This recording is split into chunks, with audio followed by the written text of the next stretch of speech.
Hey, what's up, everybody? On my way back to the church after taking Otis out for a little potty break. Render to Caesar the things that are Caesar's, to God the things that are God's. Caesar's, what their question was, the Pharisees and Herodians, was, should we pay this tax to Caesar, right?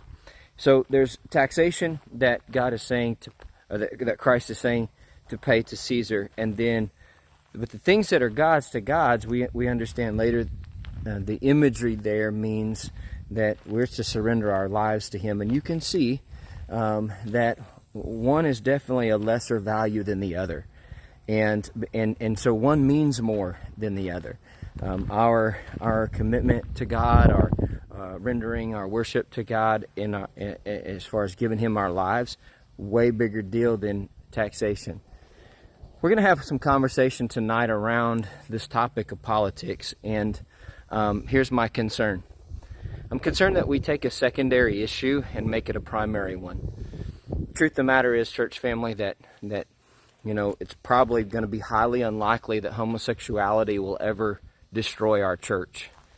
It's highly unlikely that the person addicted to alcohol, meth, any sort of drug, it's probably going to be highly unlikely that that situation is going to hurt or destroy our church. What's going to hurt or destroy the church is going to be division. Jesus was very plain. A house divided shall not stand. He's clear about it. And I will tell you that I've been in church long enough now to know that it's very rarely does the church get divided over primary issues. And by primary, I mean, the story of redemption, the story of God, creation, fall, redemption, and then ultimately restoration. Very, very few churches I know of, matter of fact, I don't know of any, that have ever been divided and destroyed or closed or done away with by getting into division over those four components. No. Instead, it's stuff like, I don't like the color of that carpet. It's the things that you've heard for years. Hymns or choruses? Well, the hymns went over there and the choruses went over here, and the church has never been the same. Is it style of preaching? Man, this guy really gets after it. Well, I like teachers better, and so the church gets divided. And so on and so on and so on I could go. They're all, hear me, church family, secondary issues. And so when we're talking about politics, I want you to hear me. It's a secondary issue.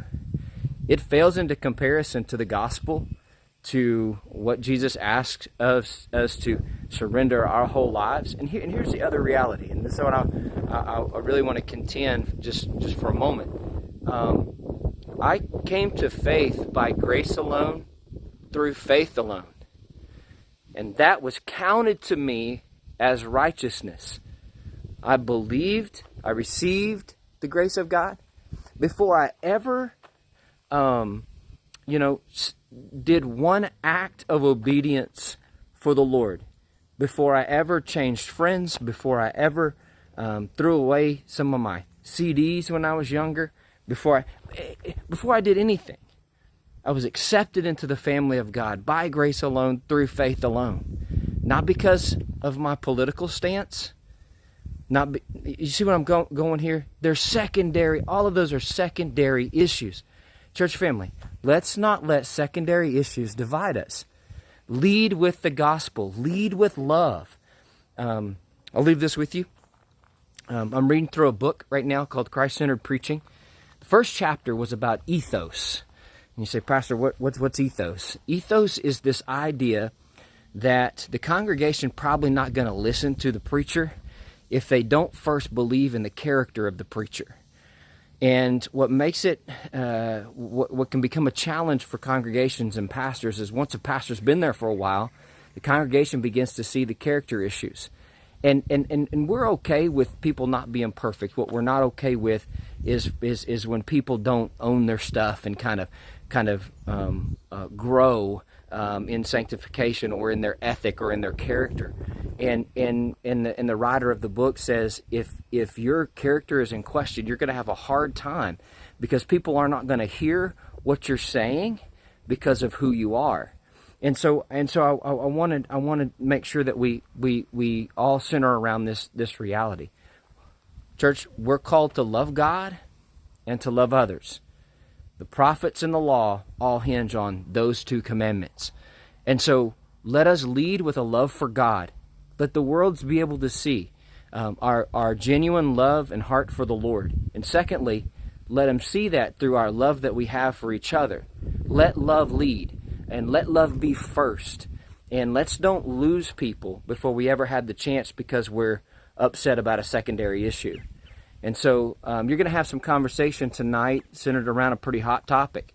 I pray that through all conversation that's had tonight, that what can be heard is a genuine love for one another, even if they don't agree politically with me. They come from a different race or background than me. They're a different age than me. May we be known for our love for God and our love for each other, and let secondary issues be secondary, and let primary issues be primary.